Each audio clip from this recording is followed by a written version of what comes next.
What's up, you guys? Saj the Boss here, and today I'm doing my spoiler review of Thor Love and Thunder. Yes, this is my spoiler review of Thor Love and Thunder, directed by Taika Waititi, aka Korg. Yes, I don't know why I'm saying this in this really weird accent, but regardless, let's begin talking about the spoilers for this movie and overall, how do I feel after watching this film. Well, guys, all those questions will be answered right now, and if you know this already, this is a spoiler review, so if you have not seen the movie, you gotta jump on to my non-spoiler review, or just go straight to the theater and watch Thor Love and Thunder. I highly recommend you guys do that before watching this, and then come back and watch this video. Okay, guys, let's meet Stormbreaker. Okay. So the whole plot of this movie really revolves around Thor and him almost being accountable for, being accountable for, that's okay that I accidentally caused the snap. Like, he was always questioning about if, Thanos was right, and he thinks he's accountable for, losing all of his, family members, including Loki. He just really bittersweet, overall, as a character, and he kind of grows after that, kind of puts that on the back burner just for a hair or two, and then he eventually just comes back and just becomes a complete bad butt. So that's what pretty much the whole plot of Thor Love and Thunder is, and also Jane Foster's Thor is also in this movie. So that's the plot to this film. Okay, guys, so going on with things I liked about, I said the plot, so with that being said, now I'm going to talk about the characters in Thor Love and Thunder. There are actually a couple of handful of characters in this movie, which is Korg. I'll start out with Korg because he's right over here. Korg is a phenomenal addition to this movie. He plays an amazing sidekick and an amazing best friend to Thor. Him and Chris Hemsworth have really good chemistry together on set, on the screen, which is really funny. I just really like what he's able to do, and this brings a whole lot of light and laughter to this whole story, especially what they did with Valkyrie, where they had him with this when he's broken up. Oh my god, that was hilarious. And I really wanted a head Korg, kind of like a head Korg. I could create that if I wanted to, but I'm not going to. But yeah, I think it's really funny. Yeah, so that's what Korg is about.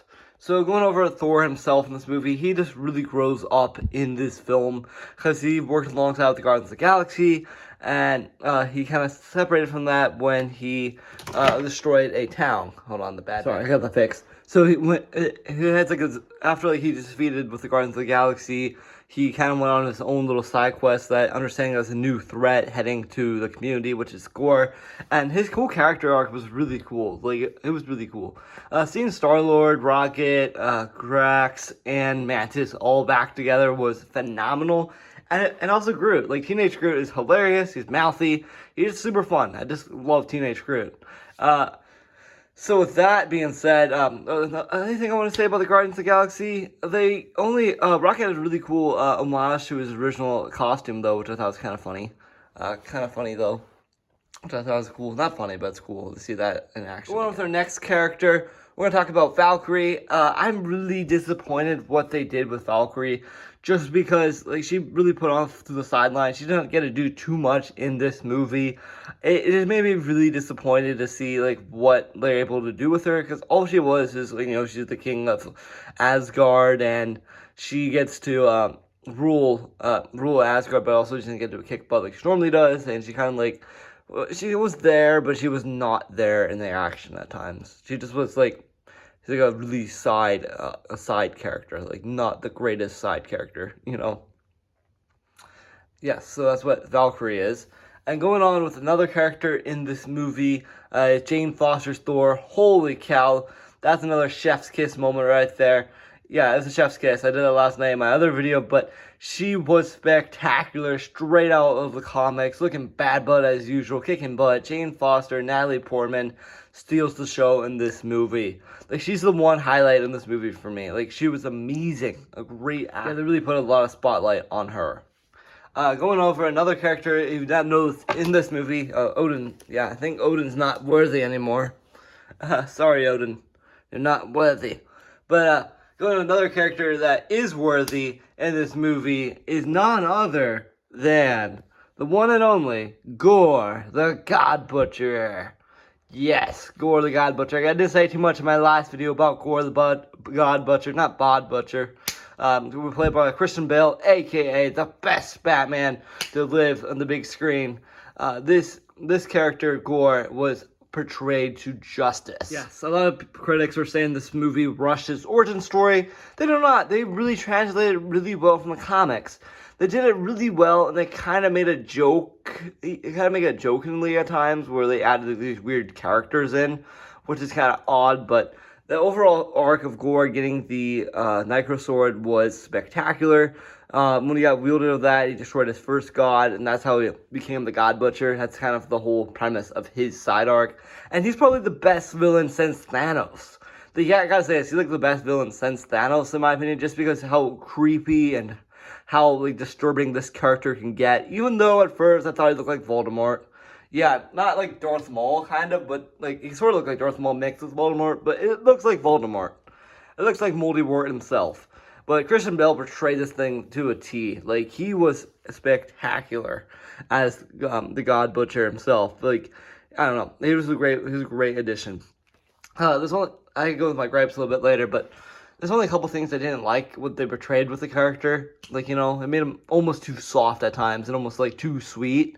Like, he's supposed to be this bitter and, like, disgusted guy. Like, all the gods won't save him because in the comics he was portrayed as, like, he lost everything, his planet's dying, the gods don't really help him, so the gods, he kind of betrayed the god as they fell on his world, and that's how he became the God Butcher from there, after losing his father, and losing his love, losing his daughter, like, losing all of his love is, like, what really triggers him. And also, it's the same to the movie as well, but it's kind of different, you know, it's kind of how Thor was kind of portrayed. It's almost like poetic with Thor and Gore, so it's kind of a poetic duo there.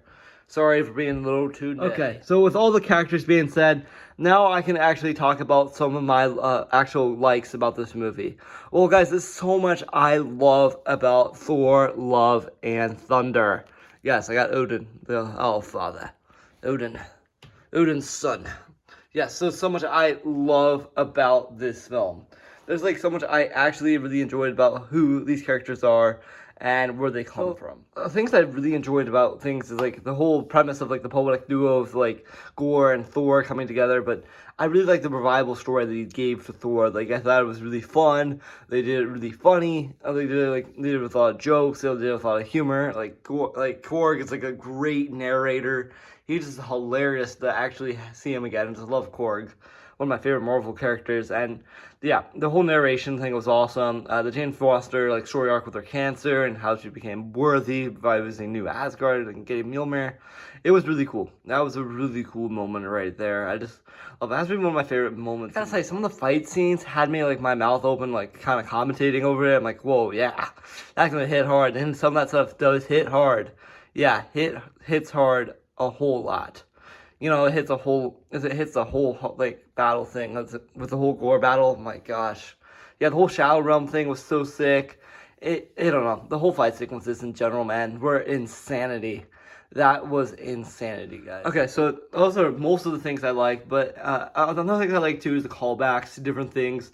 For me, one of the callbacks, it has to be following the Norse myths, because I love Norse mythology. One of them is actually Thor's goats. He actually got the goats back. This is actually from the Norse myths, and they actually have really Norwegian names. They're hard to pronounce, but I know one of them could be named Pain. I know something has to do with pain, like chaos and pain. I don't know. But they have his goats that flies around with. They're actually a real thing in the Norse myths. So we've been wondering why there's goats in this movie. It's part of the Norse myths, and Marvel kind of adapted that into this whole franchise. So yeah, so I love all the Norse ties, and then I also love the tie-in with Greek mythology as well, including Zeus and Hercules post-credit scene. I gotta get to that in a little bit, but yikes. Okay, guys, so some of the gripes I actually have about this movie. Number one, my very first gripe, but I can go on for ages talking about, is how they portrayed Zeus.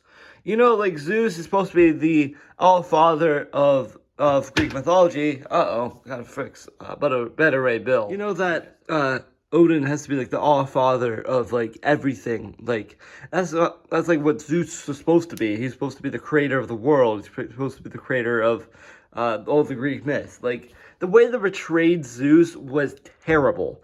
I think Taika Waititi was drunk casting Zeus because the character was played too cocky and too zany, and did not feel like the classic Zeus from the myths. Like he's like go with the flow, like Vegas like type standard Zeus. If you ever want to go to like the Caesar's Palace and you see Zeus, that's the Zeus you probably see. It got Las Vegas Zeus walking around. That's what the Zeus is. I think it's so dumb how they casted, like not the casting, but like the character direction and duration of the character Zeus as a whole. It was terrible. That's probably the worst thing about the movie. It really gave me a sour taste after watching it. And afterward, I thought I was really mad that like they killed him off, like killed off Zeus. I'm like, he can't die, he can't die. Like Norse characters can die, but Greek characters can't die because it's kind of like complicated difference between both myths. Like some characters, some gods can die in Greek mythology, like, but most of the gods like are alive. What I mean by that is, like, Zeus can't die. Like, Zeus can't die because in the Greek myths, he never dies. And, like, Odin can die because he died through the events of Ragnarok. A lot of the gods die from Ragnarok, but the other ones go to the land of the dead, which is the souls. It's some of the gods. That's what Hercules did. Like, Hercules almost died, but he did not die. Like, all the Greek guys do not die. Like, some of them do, but not majority of, like, the main honchos. Like, they do not die. Yes, that's the main key difference. Sorry about educating you on this. I took a mythology class back in my high school days, but yeah, I took it last semester, which was a really good class. But so regardless, they portrayed Zeus horribly. They portrayed Odin really well. They portrayed Zeus not that well. Can I go back to something I really like? I forgot to mention this. They actually had him on the plays again. The Asgardian plays of Ragnarok. Oh my god, I was dying laughing. That's probably one of the best punchlines. Oh my gosh. The narrations and the poetic things of Thor and Jane's relationship as well has to be some of my favorite moments, but also the play as well. Oh my god, that's hilarious. Every single time I watch those plays, I'm dying laughing. I was dying a lot in this movie because I was smiling, laughing laughing my eyeballs out at times. It was so fun. Okay. Another thing I didn't like about this movie was the duration of the ending, because the ending of the new Marvel movies is always too Disney. You gotta say, Disney is Disney, but Marvel's Marvel. Marvel has to give you this more gruesome approach to the ending of the characters and the heroic story. This one's all about love. Like, last one is always about, like, the guy kind of gets possessed by an object. The object kind of says, like, oh yeah, I'm good now. I'm back to normal spirits. Yeah, like that. They did it terribly.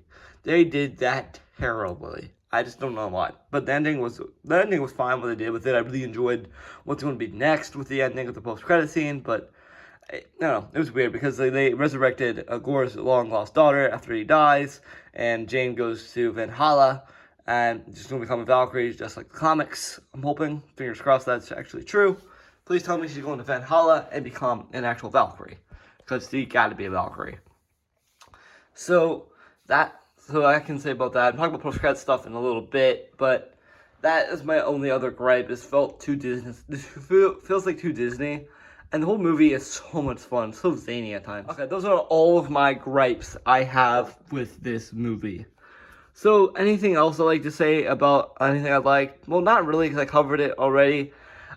This one thing I have to talk about is the post-credit scenes itself. So at the end of the movie, we got to see Zeus kind of get resurrected when they went to the land of the gods. Oh my gosh, that was a really fun journey. I love the Olympus arc. I thought it was cool to see Thor and Olympus talking to Zeus. That was hilarious. Zeus's lightning bolt was a big factor in this film. I did not care for it as much. I didn't care for it because, like, Zeus in Greek mythology doesn't really have a lightning bolt per se. I could be wrong on that. He usually has it like in his hand.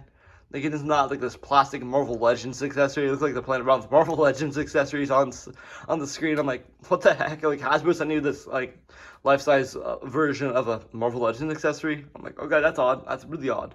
But it was kind of cool to see his lightning bolt. And his little entrance was kind of quirky, cocky, but it was cool. It was cool to see him. I was happy to see a version of Zeus. Not the best. Okay, so the resurrected Zeus, like I said, at the end credit scene, and then they actually brought back Hercules. Holy cow, Hercules is like peanut butter and jelly from the comics. He looks exactly how he looked like in the comics, like original costume and everything. It looks so cool. I think I got the right actor to portray him as well. Plus, I don't want to see too much Zeus until they fix up the character, make him more like an Odin type of character where he's more mature and not zany and cocky, because that's what vibes I got off of him. And it's kind of cringe-worthy for me to watch. That's why I felt really sour after interacting with Zeus at the post-credit scene. But Hercules was cool. So, as I can say for Jane, he's going to Valhalla, and she's going to come back and later on become a Valkyrie, just like her comic book Persona did. If you didn't watch, I watched variant comics that tell me that she's going to become a Valkyrie, and like, I 100% agree that she will become a Valkyrie. I think it'd be so cool to see her back. But I don't know, the door's open for her. We don't know when she's coming back for Guardians 3, but Thor will definitely return in Guardians, and we could get the debut of Better Ray Bill. I'm like, where's Better Ray Bill? Like, where's Better Ray Bill? And I also say Taika Waititi could be drunk casting Zeus because, I don't know, they thought it'd be funny to have him as a joke. No, didn't do it right. He didn't do it right. But he did portray another character really right, but he can't really mention because this is a family-friendly channel. But Jojo Rabbit, he portrayed an excellent interpretation of a character to a T, like a mockery character. But, like, Zeus, like, as a fan of, like, Zeus himself, it just didn't. Okay, guys, so with my spoiler review, everything like that, is always this movie is a 10 out of 10. I just love what Taika Waititi is doing. He's always a great director, great actor, a great comedic guy, and he really portrayed Thor to his justice right here. Just amazing movie. Just an amazing movie overall. Fun thrill ride. I was really entertained. I really enjoyed everything they did with it. I thought it was a spectacular film. With that being said, I'm Sasha Boss, and thank you guys for watching this video, and leave down in the comments what do you think of Thor Love and Thunder. I really loved it, and I hate what they did with Zeus. Yes, I can rant for hours on why I hated this Zeus character. I'm like, I kind of want it for Marvel Legends, but I don't want Zeus. Like, I want actual Zeus, like, actual portrayal of Zeus. Like, Zeus is mostly more fit, and he's never, has a beer belly. Never has a beer belly. He's mostly fit. They got the wife's part right, but that's it. Okay, I'm closing out the video now, and thank you for watching, and leave in the comments for anything else about this movie. No more Zeus talk, Saj. I'm out of here. Bye.